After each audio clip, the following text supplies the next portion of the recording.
أعوذ بالله من الشيطان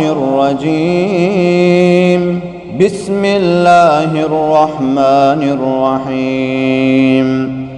سأل سائل بعذاب واقع للكافرين ليس له دافع من الله ذي المعارج. تعرج الملائكة والروح إليه في يوم كان مقداره 50,000 سنة فاصبر صبرا جميلا إنهم يرونه بعيدا ونراه قريبا يوم تكون السماء كالمهل وتكون الجبال كالعهن ولا يسأل حميم حميما يبصرونهم يود المجرم لو يفتدي من عذاب يومئذ ببنيه وصاحبته وأخيه وفصيلته التي تؤويه ومن في الأرض جميعا ثم ينجيه كلا إنها لظى نزاعة للشوى تدعو من أدبر وتولى وجمع فأوعى إن الإنسان خلق هلوعا إذا مسه الشر جزوعا وإذا مسه الخير منوعا إلا المصلين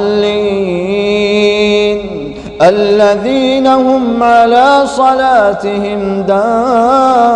دائمون والذين في أموالهم حق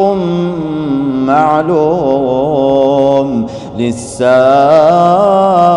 والمحروم والذين يصدقون بيوم الدين والذين هم من عذاب ربهم مشفقون إن عذاب ربهم غير مأمون والذين هم لفروجهم حافظون إلا على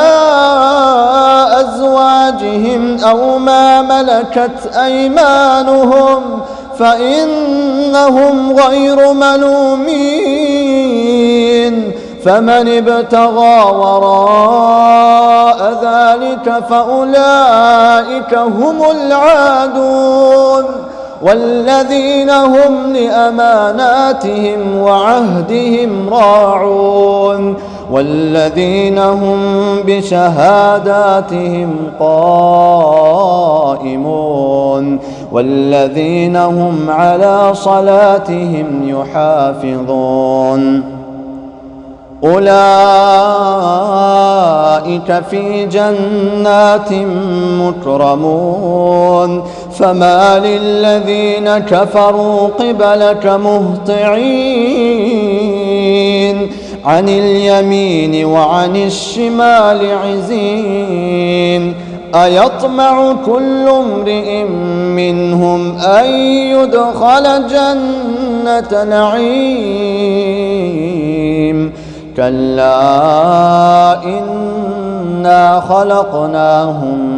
مما يعلمون فلا أقسم برب المشارق والمغارب إنا لقادرون على أن نبدل خيرا منهم وما نحن بمسبوقين فذرهم يخوضوا ويلعبوا حتى يلاقوا يومهم الذي يوعدون يوم يخرجون من الأجداث سراعا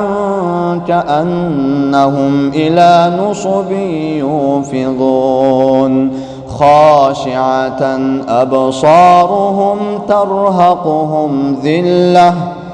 ذلك اليوم الذي كانوا يوعدون. صدق الله العظيم.